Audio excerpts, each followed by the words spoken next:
흔히 그렇잖아요. 귀한 것, 가치 있는 것은 있을 때 모르는데 지나보면 없어보면 느낀다고 하지 않습니까? 그런 귀한 그 찬양 이런 시간들이 우리는 그냥 가볍게 그냥 쉽게 넘겨버리는데 참 보면 참 알찬 것 같아요. 네, 뭐 다른 팀 불러다가 공연할 게 아니라 우리 스스로 그냥 충분히 공연해 드릴 만큼 더 큰 은혜가 있다고 생각이 들고요. 특별히 우리 학생들 시험 기간인데도 불구하고 이렇게 시간을 내서 이렇게 헌신해 주셔서 너무나 감사하고요. 하나님은 우리의 어떤 그 입술의 고백을 받으시잖아요. 누군가가 전본적인 사람들이 와서 멋지게 공연하는 것도 은혜가 되겠지만 우리의 그 연약하고 부족한 입술들을 벌려서 하나님을 찬송하고 증거할 때 더 큰 찬양과 더 큰 은혜가 있다고 생각이 드는데요.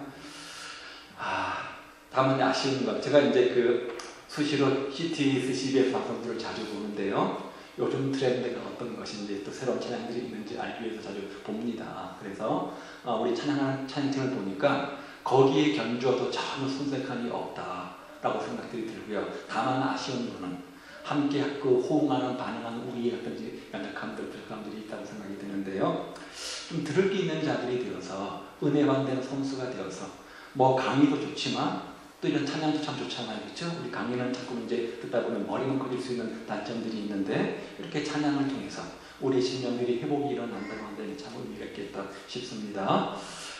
시편 말씀 하나 보도록 하죠. 시편 72편 6절과 7절입니다.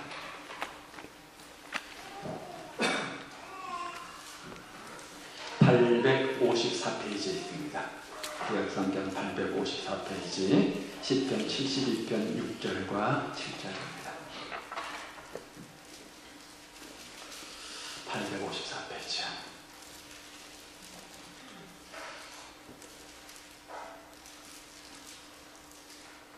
찾으셨어요? 네. 우리 그러면 한 목소리를 한번 읽어보죠. 시작. 그는 뱀풀 위에 내리는 비같이 땅을 적시는 소낙비같이 내리리니 그의 날에 의인이 흥황하여 평강의 풍성함이 달이 닿을 때까지 이르리로다. 아멘. 오늘 본문 말씀은 성령이 강림하셔서 성령이 임하셔서 이루어내시는 놀라운 변화를 하나의 비유로 설명해 주고 있죠.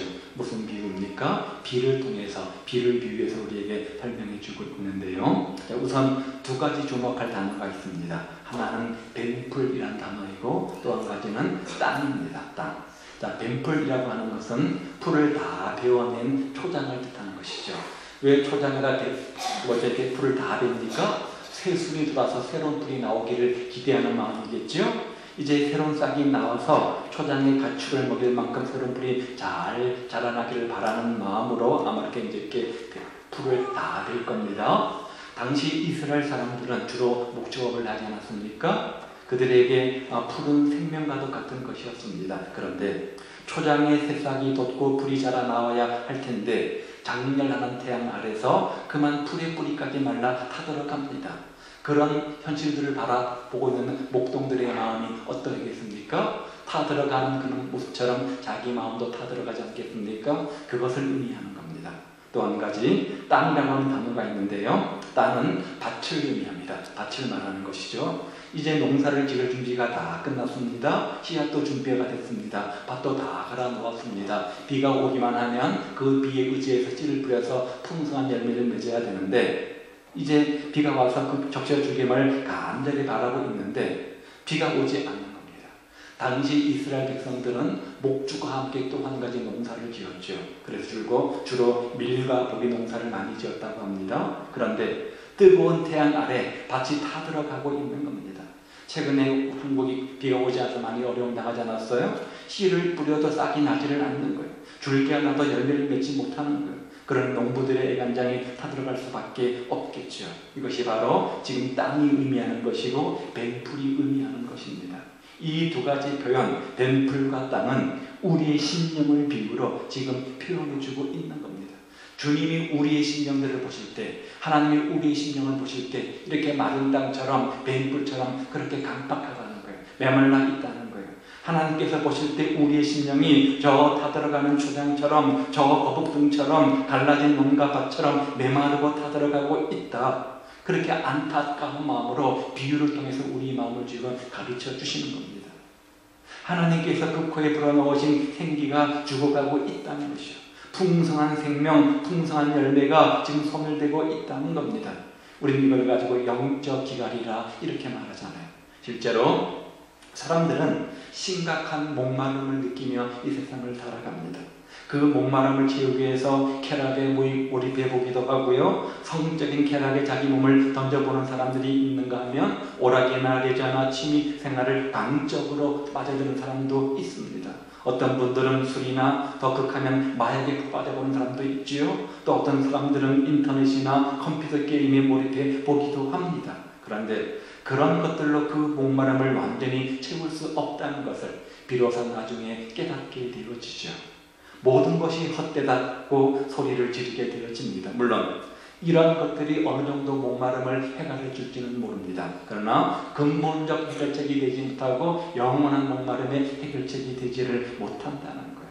그런데 그런 우리에게 이사야 55장 6절은 이렇게 말하죠. 너희 목마른 자들아 물로 나오라. 돈 없는 자도 오라. 너희는 와서 사 먹되 돈 없이 값없이 와서 포도주와 젖을 사라. 이렇게 말씀합니다. 우리 주님은 우리 인간들이 목말라한다는 사실들을 잘 알고 계셨습니다. 왜요?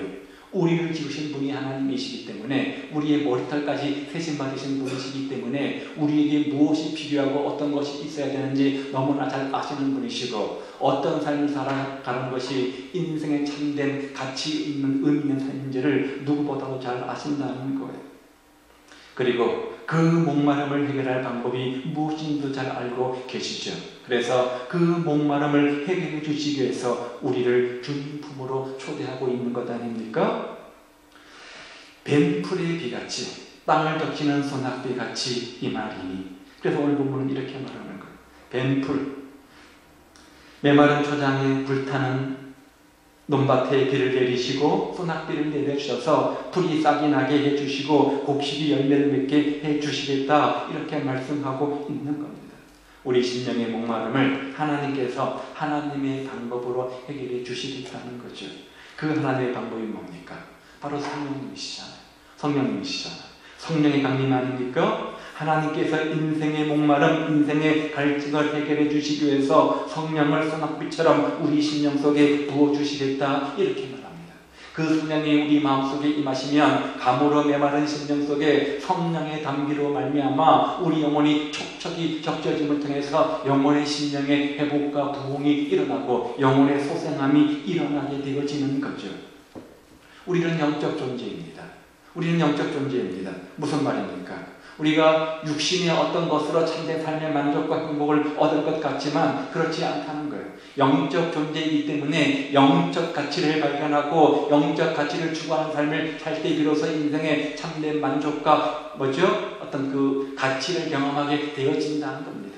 잘 살았다, 후회 없다, 이런 말을 남기는 사람들은 육신적으로 많은 돈을 벌고 많은 명예를 가져서가 아니라 영적으로 비록 가진 것은 없지만 의미 있고 보람 있고 가치 있는 삶을 살 때 우리가 그렇게 후회 없는 삶을 이야기하지 않습니까?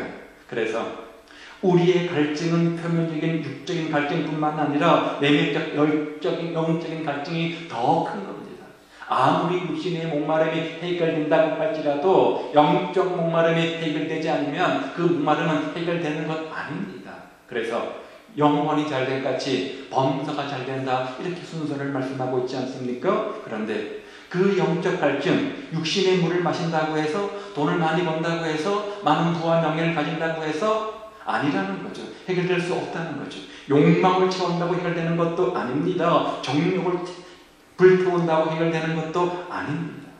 하나님께서 우리를 성령으로 창조하신 하나님께서 우리의 심령에 성령을 부어주실 때만 우리는 그 영적 목마름을 우리가 해결할 수 있게 되는 겁니다. 사랑하는 여러분, 하나님께서는 우리의 갈급함을 해결해 주시기 위해서 오늘도 우리에게 성령의 이른비와 성령의 늦은비를 마구마구 쏟아 부어주지 않으십니까? 우리의 심령의 문을 활짝 열고 이른비로 임하시는 성령을 받아들이는 은혜가 있기를 바랍니다. 이제 우리 할 일은 우리 마음을 활짝 열고 들을 수 있는 자들 되어서 은혜 받는 선수가 되어서 주시는 말씀 앞에, 성령의 은혜의 쏘앞 앞에 우리 영혼을 푹 적시는 겁니다. 그러면 우리 안에 새 생명이 싹트게 되는 거죠. 우리 안에 있는 영적 갈증의 해결이 되어지는 거죠. 육신의 목마름도 자연스럽게 해결이 되는 거죠. 우리가 심령의 문을 활짝 열고 늦은 비로 임하시는 이른 비로 임하시는 성령을 우리가 경험하게 되어지면 그 결국 우리 삶 속에서는 변화가 일어납니다. 성숙이 일어납니다. 우리 인격이 우리 성품의 열매를 맺게 되어지고 또 그 인격과 성숙과 믿음의 성숙으로 말미암아 봉사와 전도의 열매를 맺게 되는 것 아니겠습니까?